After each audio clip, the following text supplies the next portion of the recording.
তিস্তা নদী অববাহিকা, এটার একটা পার্মানেন্ট সলিউশন প্রয়োজন এবং এই স্থায়ী সমাধানের জন্য পাশাপাশি আমাদের এই যে উত্তরবঙ্গের একটা অর্থনৈতিক রূপান্তরের যে একটা এক্সটেনশন, সেটা খুব জরুরি হয়ে দাঁড়িয়েছে এই মুহূর্তে আমাদের জন্য। এই সকল দিক বিবেচনা করলে তিস্তা মহাপরিকল্পনা আমাদের অতীব প্রয়োজন এবং এটার গুরুত্ব শুধু এই অঞ্চলে না, সারা বাংলাদেশের কাছে খুবই গুরুত্বপূর্ণ। যার কারণে মাননীয় প্রধানমন্ত্রী জনাব তারেক রহমান নির্বাচনের আগে ওই যে জাগো বাহে আন্দোলনে কথা বলতে গিয়ে তিনি এই জাতির সামনে, এলাকাবাসীর সামনে কমিটমেন্ট করেছেন এবং ইনশাল্লাহ ওই কমিটমেন্টের ধারাবাহিকতায় আজকে এখানে আমাদের আসা, নতুন ভাবে এই যে কাজটা করা, এই কাজটাকে দৃশ্যমান বাস্তবে নিয়ে আসা, এটা আমাদের প্রতিশ্রুতির অংশ এবং আমরা সবাই মিলে আজকে একত্রিত হয়ে এই এলাকায় এসেছি, সরেজমিনে দেখেছি। ইনশাল্লাহ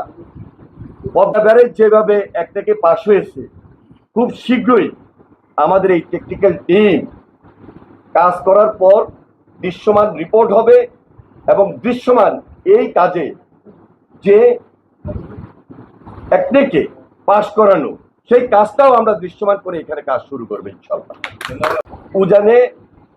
গজলডোবা, সেখানে যেইভাবে পানির স্রোত আসতেছে, এই স্রোতের কারণে, কারণ গেটগুলো তো তারা ওপেন করে দিয়েছে পার্শ্ববর্তী দেশ, এই পানির স্রোতের কারণে, এবং এটা তো একটা খরা স্রোত, খাড়া স্রোত, এখানে এই যে তিস্তার পাড় ভেঙে যাচ্ছে, আরেকদিকে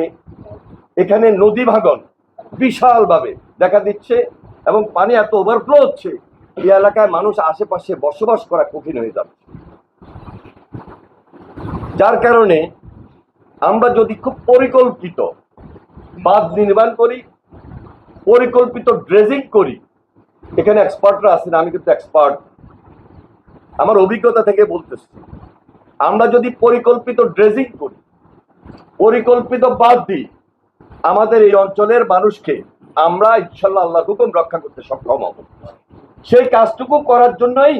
আজকে মাননীয় প্রধানমন্ত্রী জনাব তারেক রহমানের পক্ষ থেকে ওনার নির্দেশনা অনুযায়ী আজকে আমরা সবাই এখানে একত্রিত হয়েছি।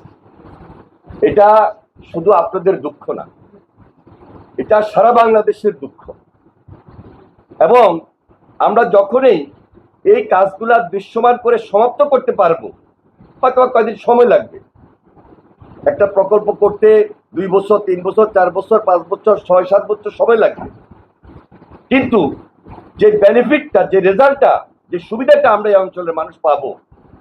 সারা বাংলাদেশের অর্থনীতি চাঙ্গা হবে, অর্থনীতির ভিত মজবুত হবে। এখানে কৃষি উপকরণ এবং কৃষি এলাকা হিসাবে, কৃষিভিত্তিক অঞ্চল হিসাবে আজকে যেটা আপনারা পাচ্ছেন নীলফামারীতে, এই 5টা জেলা যেটা পাচ্ছে না, যেটা আপনাদের দুঃখ, আপনাদের আনন্দে পরিণত হবে এবং আপনাদের উৎপাদনে পরিণত হবে এবং অর্থনীতির বীজ চাঙ্গা হবে ইনশাল্লাহ। সেই দিকে আমরা যাচ্ছি।